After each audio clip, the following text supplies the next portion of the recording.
Constipation यानी कब्जियत एक काफ़ी कॉमन प्रॉब्लम है, काफ़ी ज़्यादा एम्बैरेसिंग प्रॉब्लम है। लोग इसके बारे में उतना कॉमनली अपने दोस्तों से, फ्रेंड्स से, डॉक्टर से भी डिस्कस नहीं करना चाहते हैं। आज के टॉपिक में हम आपको एक लिस्ट देंगे उन खाद्य पदार्थों के बारे में जो बुरे हैं कॉन्स्टिपेटेड पेशेंट्स के लिए, यानी वर्स्ट फूड प्रोडक्ट्स हैं कॉन्स्टिपेशन वाले पेशेंट्स के लिए, जिनको उन्हें अवॉइड करना चाहिए, जिससे उनकी प्रॉब्लम बढ़ने का अंदेशा है। आज की लिस्ट बहुत ज़्यादा इंपॉर्टेंट है। इसमें हर एक फूड प्रोडक्ट आपके लिए एक खतरे की घंटी है। कॉन्स्टिपेशन यदि आपको है, आपको इन सारे फूड प्रोडक्ट्स को अवॉइड करना चाहिए। शायद इनमें से कोई ऐसा कारण हो सकता है जिससे आपकी प्रॉब्लम बिगड़ती है। टॉपिक पर जाने से पहले जो लोग हमारे चैनल पर नए हैं उन्हें रिक्वेस्ट करूँगा कि चैनल को सब्सक्राइब करें, ताकि इंपॉर्टेंट और साइंटिफिकली करेक्ट इन्फॉर्मेशन के लिए आपको भटकना ना पड़े और आप मिस इन्फॉर्मेशन का शिकार ना हो जाए।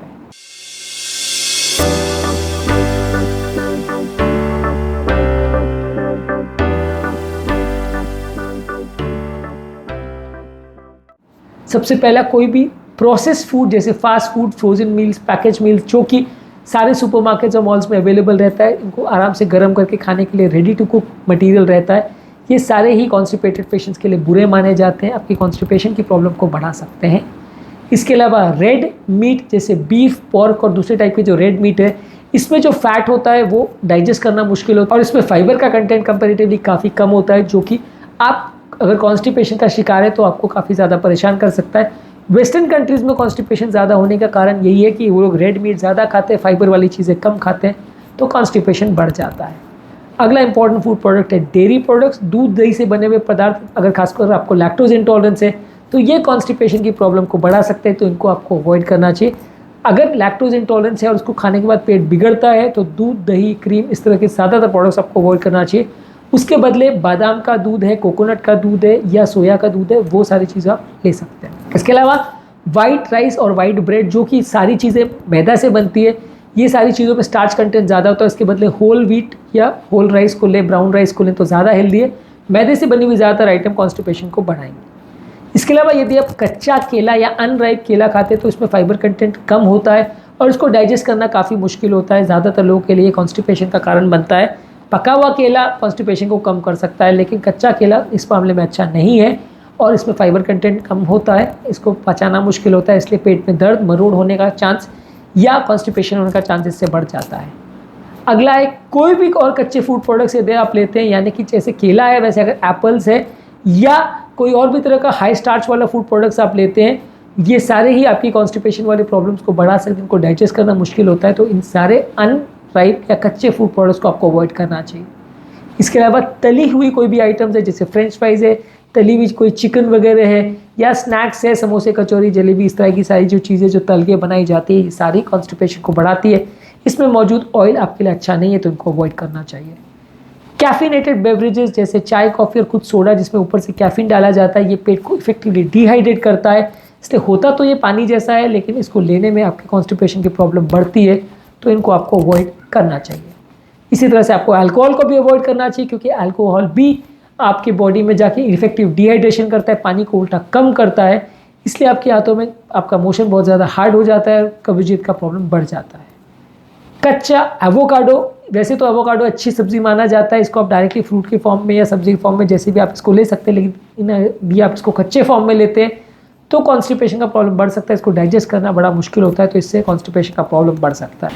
अगला एक फूड आइटम हमारे टीनेजर्स के लिए बड़ा प्रॉब्लमैटिक होगा, इंस्टेंट नूडल्स या इंस्टेंट पास्ता जो है, ये सारे भी अच्छे नहीं होते हैं, ये सारे भी कॉन्स्टिपेशन की प्रॉब्लम को बढ़ा सकते हैं। यंगस्टर्स को ये काफ़ी पसंद होता है, ज़्यादातर लोग डेली बेसिस पे या महीने में कम से कम कई बार इसको खाते हैं, इस तरह की फूड प्रोडक्ट्स को पसंद करते हैं, लेकिन ये अच्छे नहीं है।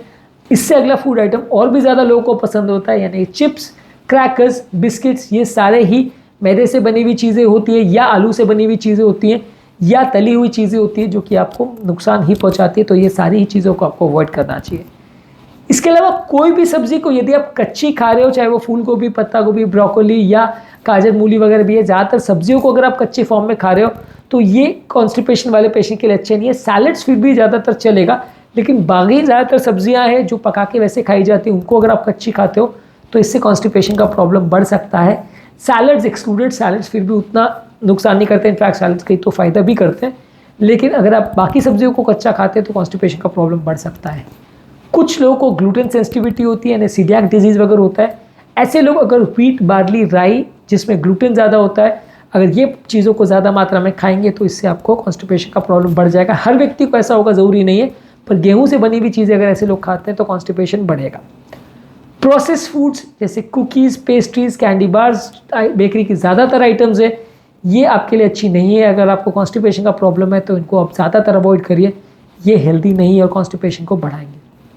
इसी तरह से प्रोसेस की हुई मीट्स है जैसे बेकन, सॉसेज, डेली मीट्स है, ये सारी जो वेस्टर्न कंट्रीज़ में ज़्यादातर ब्रेकफास्ट में बहुत ज़्यादा कॉमनली सर्व की जाती हैं। इस तरह के प्रोसेस मीट जो है ईजी टू ईट रहती है लेकिन कॉन्स्टिपेशन के लिए बुरी है, ये सारे मीट्स को अवॉइड करना चाहिए। इसके अलावा कुछ मेडिकेशंस भी है जो कि कॉन्स्टिपेशन की प्रॉब्लम को बढ़ा सकते हैं। कुछ एंटासिड्स है, एंटी डिप्रेसेंट्स है, कुछ पेन किलर्स है, कुछ ब्लड प्रेशर के मेडिसिन है। यदि ऐसा कुछ आपको चल रहा है तो उसको बारे में अपने डॉक्टर के साथ डिस्कस करिए, ये कॉन्स्टिपेशन वाले पेशेंट्स के लिए अच्छे नहीं हैं। इसी तरह से कोई भी अनहेल्दी फैट्स, रिफाइंड कार्बोहाइड्रेट्स, मैदे की बनी हुई चीज़, नमक ज़्यादा डला हुआ या किसी में कोई प्रिजर्वेटिव्स या एडिटिव्स डले हुए हैं, वैसे फास्ट फूड, जंक फूड, तली हुई चीज़ें, पिज़्ज़ा, बर्गर, सारी चीज़ें जो हैं ये अच्छी नहीं है। इसी तरह से बहुत ज़्यादा शुगर डाली हुई चीज़ें जैसे खाद्य पदार्थ है, पेय पदार्थ है, आइसक्रीम, चॉकलेट, पेस्ट्रीज, केक्स है, डेजर्ट्स है, स्वीट एंड ड्रिंक्स है, जूसेस में भी चीनी डाल के लिया जाता है, ये सारे चीनी की प्रोडक्ट्स भी आपके लिए अच्छे नहीं हैं। यदि ये सारे फूड प्रोडक्ट जिसमें ऑयल ज़्यादा है या शुगर ज़्यादा है या नमक ज़्यादा है, इनको आप ज़्यादा मात्रा में लेते हैं तो कॉन्स्टिपेशन वाले पेशेंट्स के लिए अच्छे नहीं हैं, कॉन्स्टिपेशन की प्रॉब्लम को बिगाड़ सकते हैं। तो आज के टॉपिक में हमने बात करी कौन कौन से खाद्य पदार्थ ऐसे हैं जो कॉन्स्टिपेशन यानी कब्जियत के पेशेंट्स के लिए अच्छे नहीं हैं। ज़्यादातर जो भी प्रोसेस फूड है जिसमें फाइबर कंटेंट नहीं है, चाहे वो चिप्स है, नूडल्स है, पास्ता है, कच्ची सब्जियां हैं, अनराइप फ्रूट्स हैं, कुछ ग्लूटेन वाले फूड प्रोडक्ट्स है, दूध के बने हुए प्रोडक्ट्स है, प्रोसेस स्नैक्स है, ऑयल से बने हुए चीज़ें हैं, तली हुई चीज़ें हैं, कुछ मेडिसिन हैं, कुछ शुगर वाले फूड्स हैं, चाय, कॉफ़ी वगैरह, अल्कोहल है, ये सारे कॉन्स्टिपेशन वाले पेशेंट्स के लिए अच्छे नहीं हैं, कॉन्स्टिपेशन को बढ़ाते हैं। अगर आपको कॉन्स्टिपेशन का प्रॉब्लम है तो ये सारी चीज़ों को अवॉइड करना चाहिए। इसके अलावा बेस्ट फूड प्रोडक्ट्स और बेस्ट टिप्स कौन से हैं कॉन्स्टिपेशन वाले पेशेंट्स के लिए, उस पर हमने सेपरेट वीडियो किया है, ज़रूर चेकआउट करें। उम्मीद करूँगा कि आज के टॉपिक में कुछ नई बातें जानने को मिली होगी। जो लोग हमारे चैनल पर नए हैं उन्हें रिक्वेस्ट करूँगा कि चैनल को सब्सक्राइब करें ताकि इंपॉर्टेंट और साइंटिफिकली करेक्ट इन्फॉर्मेशन के लिए आपको भटकना ना पड़े और आप मिस इन्फॉर्मेशन का शिकार ना हो जाए।